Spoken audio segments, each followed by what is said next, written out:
এই দেশপ্রেমিক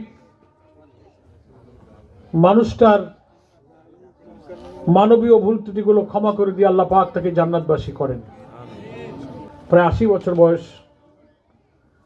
দীর্ঘদিন আমরা এদেশের গণতন্ত্রের জন্য, ফ্যাসিবাদ বিরোধী আন্দোলনের জন্য, আধিপত্যবাদ বিরোধী আন্দোলনের জন্য আমরা একসাথে দীর্ঘদিন কাজ করেছি।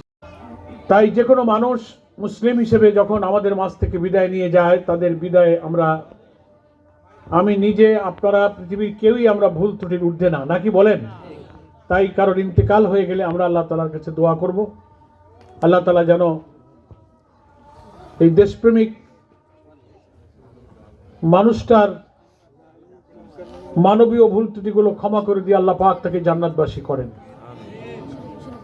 তার পরিবার পরিজন যারা জীবিত আছেন, আল্লাহ তাদেরকে যেন ধৈর্য ধরার তৌফিক দান করেন।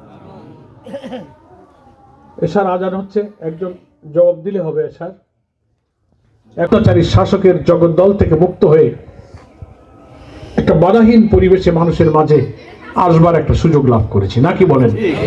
যদি